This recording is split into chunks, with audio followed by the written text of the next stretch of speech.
So, hello old-timers. I was going to do this over at the, this morning I went over Dragon Bridge and to the Cham Sculpture Museum and along the Han River. And there's another temple there I was going to do this at, but it was under construction, and everywhere else is the sound of the wind and the traffic, so I came back to the temple here to do this little video for you today. And it's the early around about 2002. I was in the UK. I have a British passport as well, working there. I had some time and I was reading books and with some quotes from the books and wove it into some of my own ideas on what's happening, educate myself. And now, all these years later, I'm here in Da Nang in Vietnam, and I felt it was time for me to share it with you. My travels and some writings and poems and art and the like. So I see this was 22nd of August 2002. So when astronauts look down upon from space and see our Earth, they are always left with a sense of awe at the beauty of our home. Yet very few of us give much thought to the planet on which we live and how perfect it really is. Our Earth is in total balance and harmony with the universe, and this has been so for hundreds of millions of years. Our Earth rotates every 24 hours, giving us night and day. Our moon provides gravity, which gives our oceans their tides. Our Earth is tilted slightly on its axis, which gives us our seasons, and as it moves around the sun. Our Earth has oceans, rivers and lakes to cool us, feed us, water our crops. Our Earth has ice caps, deserts, forests, farmland and mountains. Our Earth has atmosphere, so we and all creatures can breathe and live. Our Earth is in total balance and harmony. When we harm and abuse our Earth, it can and will heal itself. And in 1 million or 10 million years' time, all will be well with space, time and Earth. Balance and harmony will remain. When astronauts look down on our Earth from space, they see the blue of the oceans, the greens and browns of the Earth, and the shining ice caps. They don't see race or colour or religion. There are no boundaries or borders. At night time they may see lights twinkling like a pinprick, showing some vast city on some earthly continent. They will see clouds twisting and turning, forming weather patterns or storms.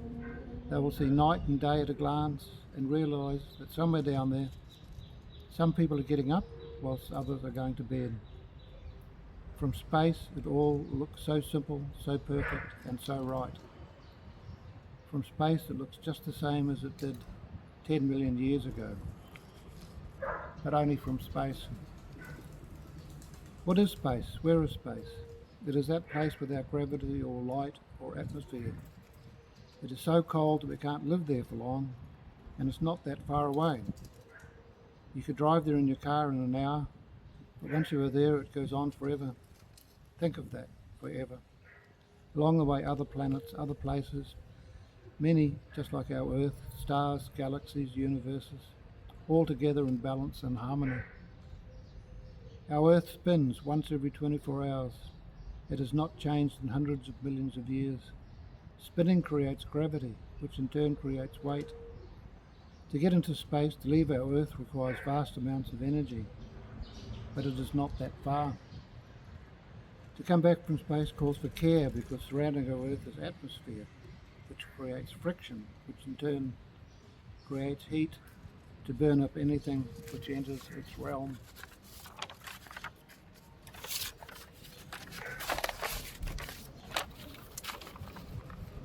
What is atmosphere? Atmosphere is a perfect mixture of various gases, the most important being oxygen for us, carbon dioxide for plants, in perfect balance and harmony. How much of it is there? Well, drive your car at 100 kilometres an hour, don't break the speed limit, straight up. In 5 minutes you'll have trouble breathing. In 10 minutes you can't breathe and the temperature will be minus 50 degrees Celsius. Drive for an hour and you will be in space. Fly in an aeroplane at 10,000 metres, that is only 10 kilometres high, and you can drive it in 10 minutes without breaking the speed limit. Look below you, way below you. That is where all of the weather happens. Sun, cloud, rain, storms, hurricanes. Our atmosphere moves around our Earth in regular patterns, as it has for millions of years, in perfect balance and harmony.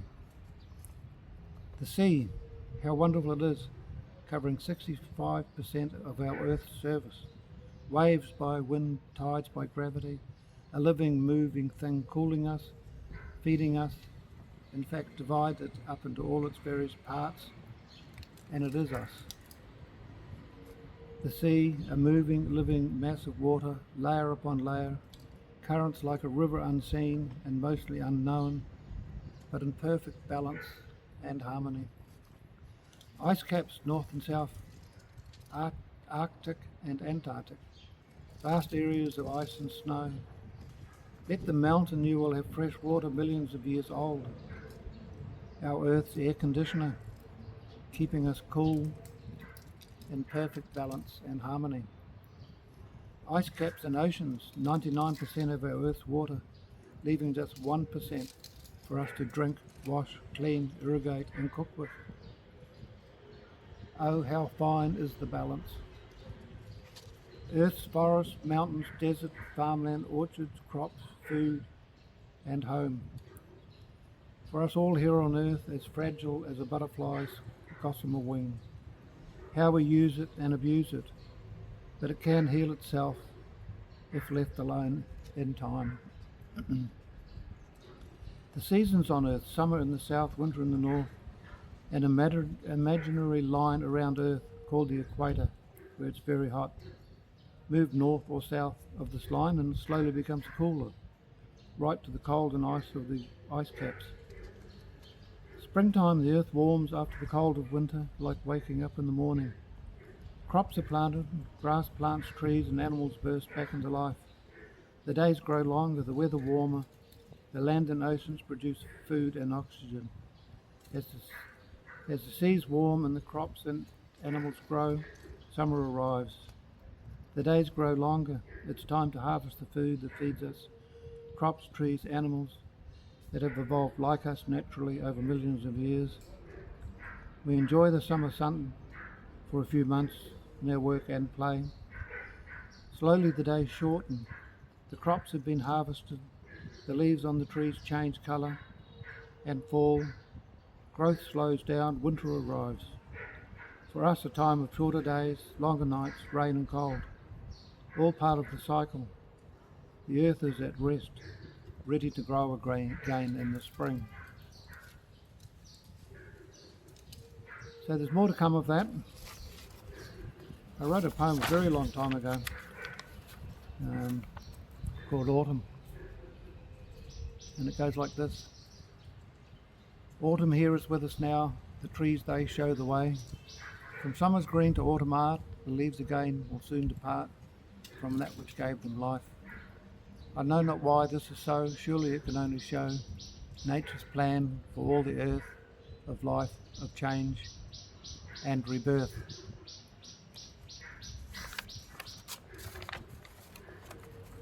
So here we are, 2026. There's things happening around the world that are making life difficult at the moment. Up in the Middle East, it's April 26 today, 2026. We don't know when this particular crisis is going to end. I suspect it's going to go on for a while and it's going to have a major effect on the economic life of our countries and economies. COVID affected it a few years back and our government's borrowed lots of money to cover that, and now they're going to have to borrow a lot more, and we just don't know exactly where this it's going to be taking us, but I do know that for young people life is very difficult. We have what they call the wealth transfer at the moment, where people my age are passing away and passing on the money that they have generated in the lucky part of last century and this century, and that will fund some people for a certain amount of time, but for the majority of people, with inflation the way it's been going, and I don't think that can, no way that can carry on like it has in the past. It's gotten very, very difficult for many people to pay the rent and buy the food and send the kids to school and get an education and take a holiday and take a break and not have the wife going to work or having 2 jobs, and it's all down to politics, I guess. My dad came out from England and he was born in 1911 in Devon, and like most families there, they lived in their particular towns or provinces in the UK for centuries, you know. But when he was 14 years old in 1926, after the First World War, there wasn't much work in the UK then, and the only job he might have been able to get was maybe a train driver. So they decided to send him out to New Zealand to work for a relative there who had a farm in Wakatani. So at 14 years old, he was put on a boat and sent out to New Zealand, halfway across the world. And that was the beginning of our family in this part of the world. So quite a long time ago, I wrote a poem about his journey. Actually 1989, and I'll read it to you for my dad. Just 14, 1926. He was just 14 when they led him down to the ship. Short brown coat, cap set squarely on his head. He had heard just 1 month ago today, and uncle, they needed another lad for the empire, another life for the king. Will she hug me when I'm gone, he thought, as their voices passed through the thin white walls. But what will he do, said father, tall and strong in that sad, gruff voice. We will find a way, said mother, that quiet angel who ghosted around the house. He must go, said the gruff voice. No more talk of this, he must go for uncle and for England. 1 more week and they led him down to the ship. Short brown coat, cap set squarely on his head. It will be an adventure, said father in that deep, gruff voice. Mother was silent and sad. Oh, will she hug me when I'm gone? For England, they say. Why must I go for England? The steel sides loomed above a gangplank slicing down. A father's hand gripped a small, thin shoulder, a small, white ghost behind. Oh, will she hug me when I'm gone? Steel sides looming above, gangplank slicing down, people all around. To New Zealand, they said, across the Atlantic, through the canal, then the wide Pacific, to a land I know not where, not like here I know. Short brown coat, cap set squarely on his head. Oh, will she hug me now I'm gone? So that was Norman George Shaxon and his journey to New Zealand in 1926. And when he arrived here, he did get to work on that farm and draining the swamps, and he did various other things. He ended up had 4 children and still ended up in the Royal New Zealand Air Force during the war. He was called up. They were concerned about the Japanese, of course, and so even men at his age, in his 30s probably, were called up. You see, we got that bird back again. Not an alarm. So, there you go, people. Yeah, Dad had 10 children, 9 surviving. He's a builder. Out the back, we had a 1/4 acre section. He kept expanding the house, of course. Out the back, he had another 1/4 acre and a big powered rotary hoe. And he had a garden out there and potatoes and corn and whatever he could grow. And we were kind of the lucky generation. I first went to school 1950, probably it was, and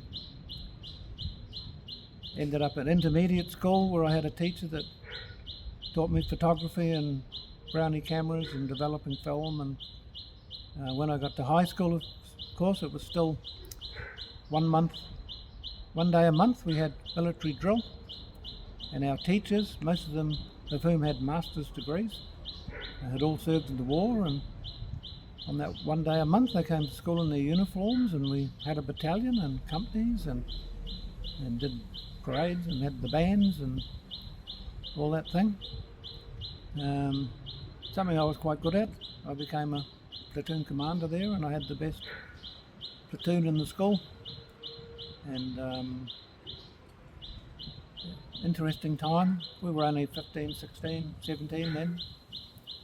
And yeah, interesting time. But life goes on, and you have your ups and downs along the way, as we all do, and you all will do as well. But you come out the other end, and I've said this many times, stay with it, don't give up, never surrender. The other day I was talking about, at the moment, things need to change, and I talked about critical thinking. Critical thinking is basically doing your research, and especially on the people that are going to represent you in Parliament or Congress or the Senate. You need to study them and know who they are, and you can no longer vote how Mum and Dad did. You have to be a bit more critical than that, and you have to see what these candidates are, what their policies are, what they are thinking, who's paying them to be there. And if it's not to your liking, then clearly if you want things to change, then you're going to have to put in leaders that will work for you, not for corporations or people that can benefit by them being there. That includes Westminster and the Senate and Congress and governments all over the Western world.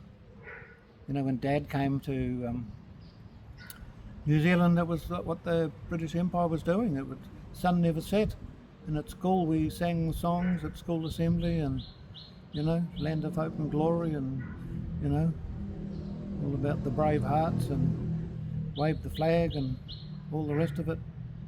And colonial powers were all over the world. The Belgians were in the Congo, and we know what they did there. The Germans were in Namibia, we know what they did there. The British were all over the world. In Australia and New Zealand, we know what they did there.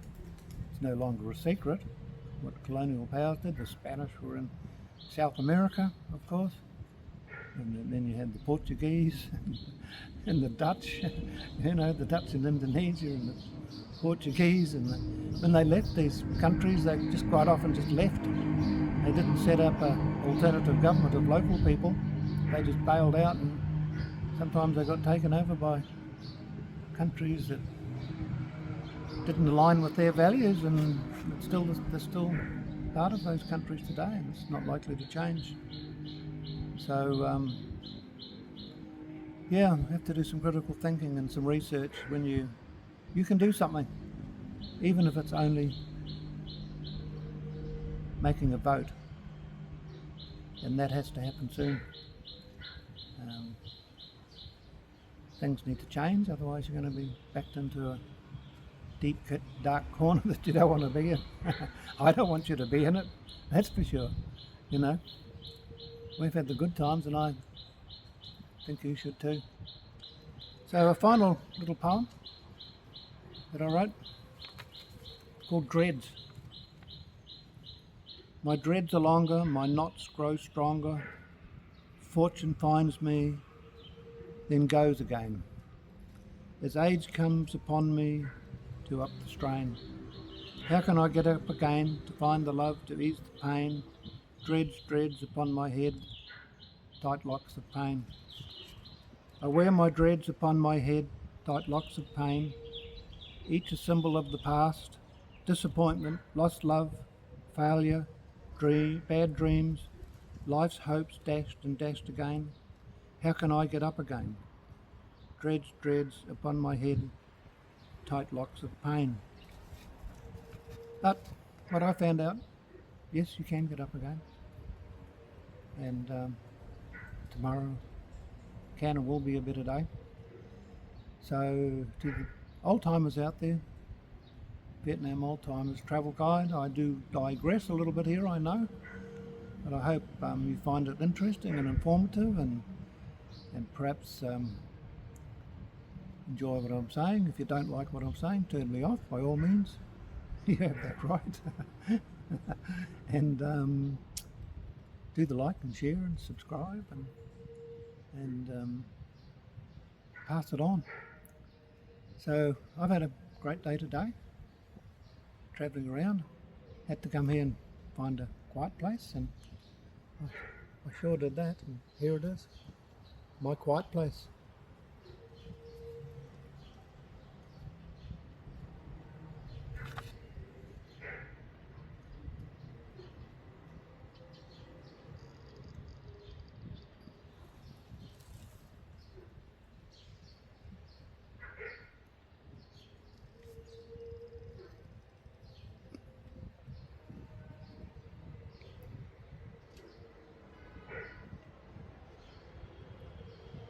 And the mighty dragon.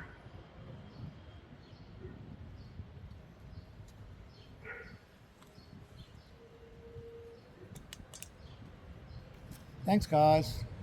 Catch you again, eh? Bye.